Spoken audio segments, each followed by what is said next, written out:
کبھی حسین عورتوں کی صورت میں، کبھی یہ جو بے سروپا مناظر ہے، برہنہ مناظر ہے اس کی صورت میں، کبھی روپے پیسے کی صورت میں، کبھی آگے بڑھنے کی دوڑ کی صورت میں۔ ابھی چھوڑ تو اپنی دنیا کے کام کر، ہاں جب آخری وقت آئے گا پھر دیکھ لیں گے، اس کے بعد تو اپنے رب کو راضی کرنا، تو طویل عرصے تک زندہ رہنے کی جو امید ہے۔ الحمدللہ رب العالمین والصلاة والسلام علی سید الانبیاء والمرسلین۔ تمام دیکھنے والوں کو جنید اقبال کی جانب سے انتہائی محبت کے ساتھ السلام علیکم۔ ناظرین کرام، ہم سب گناہ گار ہیں، جی ہم سب گناہ گار ہیں۔ ہم میں سے اگر دنیا میں کوئی بھی ایسا شخص، میرا خیال ہے بلکہ یقیناً ہو ہی نہیں سکتا جو یہ دعویٰ کر سکے کہ میں گناہ گار نہیں ہوں۔ ہر ایک گناہ گار ہے، کوئی پارسا نہیں ہے، کوئی نیکوکار نہیں ہے، ذہن میں رکھیے گا۔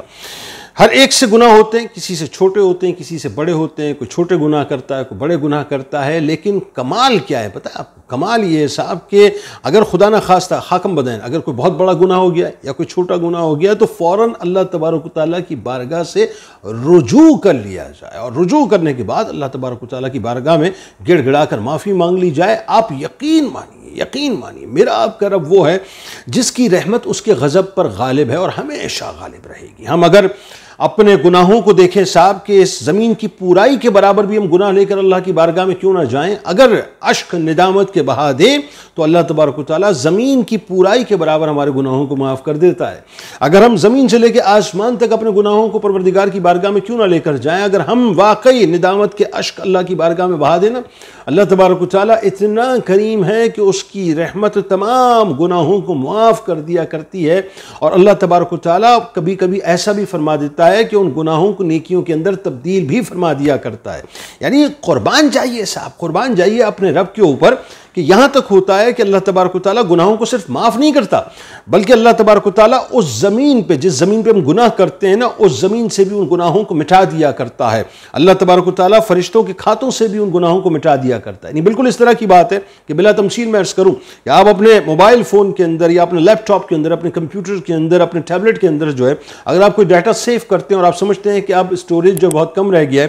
تو آپ کیا کرتے ہیں؟ جتنا بھی ایکسس ڈیٹا ہوتا ہے اس کو ڈیلیٹ کرتے ہیں، اس کو ڈسکارڈ کرتے ہیں نا، اور ڈسکارڈ کرنے کے بعد پھر آپ ریسائیکل بن میں جاتے ہیں، وہاں سے بھی ڈسکارڈ کرتے ہیں، یعنی آپ کے فون سے مکمل طور پہ یا آپ کے ٹیبلٹ سے، کمپیوٹر سے مکمل طور پہ وہ ڈیٹا ختم ہو جاتا ہے۔ اسی انداز سے اللہ تبارک و تعالیٰ آپ کے گناہوں کا جتنا بھی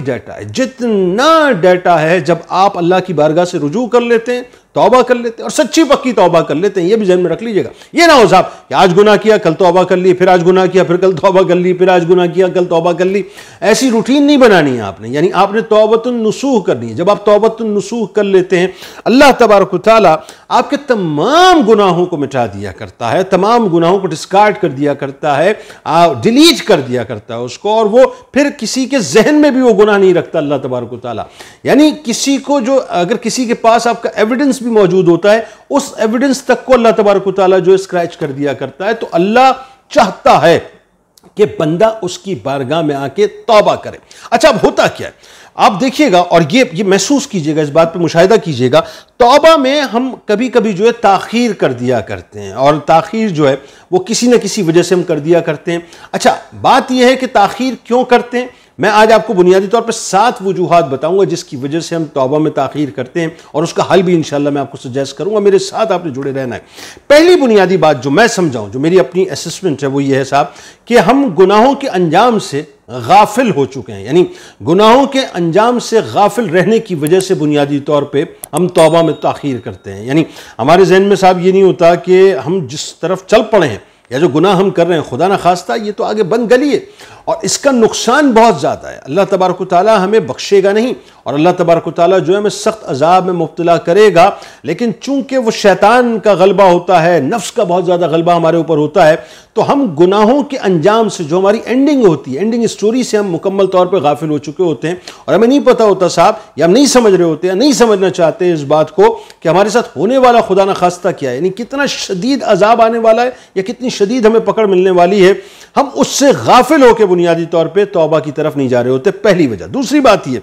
دل پر گناہوں کی جو لذت ہے اس کا غلبہ ہو جایا کرتا ہے، جس کی وجہ سے ہم توبہ کی طرف نہیں جاتے۔ یعنی یوں کہہ لیجئے کہ یہ جو دنیا ہے نا یہ بڑی اٹریکٹیو ہے صاحب، یعنی یہ ہمیں ہر صورت میں اپنی طرف جو ہے وہ اٹریکٹ کرتی ہے، کھینچتی ہے، کبھی حسین عورتوں کی صورت میں، کبھی یہ جو بے سروپا مناظر ہے، برہنہ مناظر ہے اس کی صورت میں، کبھی روپے پیسے کی صورت میں، کبھی آگے بڑھنے کی دوڑ کی صورت میں، کبھی طاقت قوت کی صورت میں، کبھی حسن و جمال کی صورت میں، کبھی ترقی کی دوڑ کے اندر، کبھی صحت کی دوڑ کے اندر، یعنی یوں سمجھ لیجئے کہ یہ دنیا اس حد تک اپنی لذتوں کے اندر، اپنی خواہشات کے اندر اپنے ہمیں بنیادی طور پر جکڑ لیا کرتی ہے کہ ہم توبہ کی طرف جو ہے وہ جا ہی نہیں پاتے، یعنی ہمارا جو دل ہے وہ گناہوں کی لذت میں اس حد تک یوں کہہ لیجئے مبتلا ہو جاتا ہے، یا گناہوں کی لذتوں کا غلبہ اس حد تک ہمارے دل پر جو ہے وہ آ جاتا ہے کہ ہم توبہ کی طرف سوچنا ہی بھول جایا کرتے ہیں۔ تو دوسری وجہ مجھے یہ سمجھ آتی ہے، تیسری وجہ مجھے یہ سمجھ آتی ہے کہ طویل عرصے تک زندہ رہنے کی امید ہم لگائے بیٹھے ہوتے ہیں، یعنی ہم یہ جانتے ہیں کہ کسی کو نہیں معلوم کہ موت کس وقت آنی ہے، ہمارا اس بات پہ بڑا فرم بلیو ہوتا ہے، لیکن اس کے باوجود بھی ہم غفلت میں اس حد تک مبتلا ہوتے ہیں کہ ہم یہ سمجھتے ہیں کہ ہمیں تو ابھی تو بہت لمبا جیتنا ہے، بڑی لمبی ہمیں جو زندگی گزارنی ہے، بڑی لمبی اننگ ہم نے کھیلنی ہے، جبکہ ہمیں معلوم ہی نہیں ہوتا صاحب، اچانک جو ہے وہ انسان کی سانسوں کی ڈوریں جو ہے رکتی ہیں اور ٹھک کر کے انسان کا کام تمام ہو جاتا ہے، انسان کو پتہ ہی نہیں چلتا۔ لیکن اس کے باوجود بھی شیطان جو ہے نا وہ آپ کے نفس کو بار بار یہ بات بتلاتا ہے کہ نہیں ابھی تو بڑا وقت باقی ہے، بڑا وقت باقی ہے، ابھی تیری عمر ہی کیا، ابھی تو نوجوان ہے، ابھی تو جوان ہے، ابھی چھوڑ تو اپنی دنیا کے کام کر، ہاں جب آخری وقت آئے گا پھر دیکھ لیں گے، اس کے بعد تو اپنے رب کو راضی کرنا۔ تو طویل عرصے تک زندہ رہنے کی جو امید ہے وہ بھی ہمیں توبہ سے دور کر دیا کرتی ہے۔ چوتھی بات، رحمت الہی کے بارے میں ہم عموماً دھوکے کا شکار رہتے ہیں، یہ طے شدہ بات ہے کہ اللہ کی رحمت اس کے غضب پر غالب ہے، اس پہ کوئی دوسری رائے نہیں ہے، یعنی ہم کتنے ہی بڑے بڑے گناہ کر لیں لیکن اگر ہم اپنی ندامت کے اشک اللہ کی بارگاہ میں بہا دیں اور سچی پکی توبہ کر لیں اللہ تعالیٰ ہمیں معاف کر دے گا۔ لیکن کبھی کبھی ایسا ہوتا ہے کہ ہم گناہ اس بنیاد پہ کر رہے ہوتے ہیں کہ وہ معاف کر دے گا، پھر ہم گناہ کرتے ہیں اس سوچ سے کہ وہ معاف کر دے گا، پھر ہم گناہ کرتے ہیں اس سوچ میں کہ وہ معاف کر دے گا۔ تو رحمت الہی کے بارے میں جو دھوکہ ہے نا صاحب، اس دھوکے سے بھی ہمیں اپنے آپ کو نکالنا چاہیے۔ میں پھر عرض کروں، گناہ کتنا ہی، میں مایوس نہیں کر رہا، گناہ کتنا ہی بڑا کیوں نہ ہو، زمین و آسمان کے برابر کیوں نہ ہو، آپ اللہ کی بارگاہ میں سچی پکی توبہ کر لیجیے، اللہ تبارک و تعالیٰ آپ کو معاف کر دے گا۔ لیکن رحمت الہی کے بارے میں دھوکے میں نہ رہیے گا کہ یہ بار بار جو ہے قدرت کے ساتھ جو ہم نے کھیل لگایا ہوا ہوتا ہے کہ پہلے گناہ کر لیں پھر آ جائیں، پھر گناہ کر لیں پھر آ جائیں، ایسا نہ کیجیے صاحب، اور یہی وجہ ہوتی ہے کہ ہم سچی توبہ نہیں کر پاتے۔ پانچویں بات یہ ہے کہ بعد از توبہ عموماً ایسا ہوتا ہے، ہمارے ذہن میں خیال آتا ہے کہ استقامت نہ ملنے کا ہمارے ذہن میں خوف ہوتا ہے، یعنی ہم یہ سوچتے ہیں صاحب میں توبہ تو کر لوں گا لیکن بات یہ ہے کہ میں کمزور نفس کا آدمی ہوں، پھر میرا دل کرے گا میں جوئے کی طرف چلے جاؤں گا، پھر میرا دل کرے گا میں شراب کی طرف چلے جاؤں گا، پھر میرا دل کرے گا میں عورتوں کی طرف چلے جاؤں گا، پھر میرا دل کرے گا میں خلوت میں بیٹھ کے جو ہے وہ برہنہ مناظر دیکھنا شروع ہو جاؤں گا، پھر میرا دل کرے گا تو میں غلط کاموں کی طرف چلا جاؤں گا، رشوت لوں گا، یہ واٹس ایور جتنے بھی گناہ آپ اس کو پھیلاتے چلے جائیے۔ تو یہ بھی انسان کے ذہن میں ہوتا ہے کہ میں توبہ کیوں کروں، کیونکہ مجھے تو اپنے اوپر قابو ہے نہیں، میرا نفس جو ہے بہت زیادہ کمزور ہے اور میں اپنے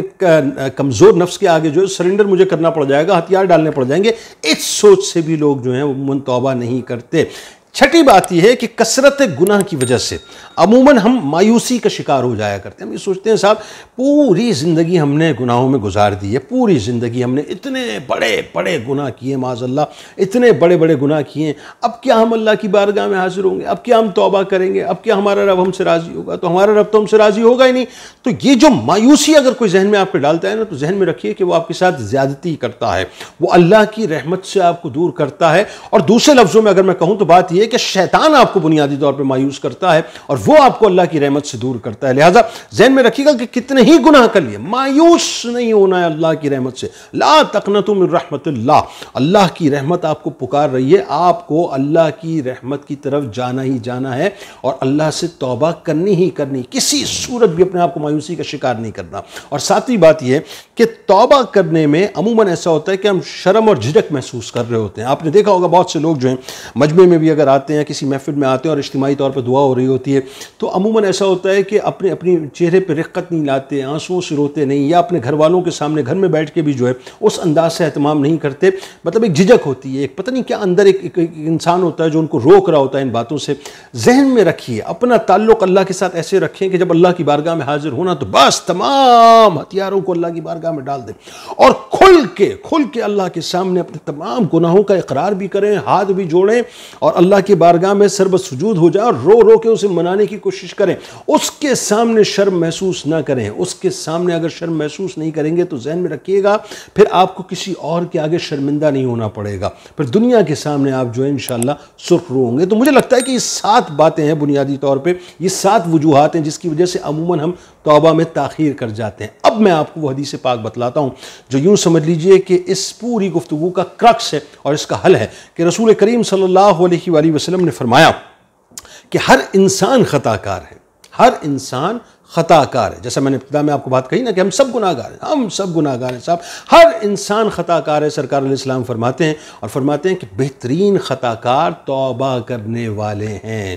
یعنی ہم سب سے گناہ ہوتے ہیں، ہم سب سے خطا کاریاں ہوتی ہیں، ہم سب سے لغزشیں ہوتی ہیں. ہم سب جو ہیں اپنے آپ کو اگر یہ سمجھیں صاحب کہ ہم بہت نیک پارس ہیں تو ایسا نہیں ہے. ہمارے اندر کہیں نہ کہیں جو جرم چھپا ہوا ہوتا ہے. لہذا سرکار نے فرمایا کہ ہر انسان خطا کار ہے اور بہترین خطا کار توبہ کرنے والے ہیں. یعنی اللہ کی بارگاہ میں حاضر ہو کر اپنے آپ کو سرنڈر کر کے اللہ سے بنیادی طور پر معافی مانگ کے اس سے مغفرت کے اور بخشش کے پروانے وصول کرنے والے. اور ایک اور جگہ پہ سرکار علیہ السلام نے فرمایا کہ اللہ تبارک و تعالیٰ اس وقت تک بندے کی توبہ قبول فرماتا ہے جب تک روح اس کے حلق میں پہنچ کر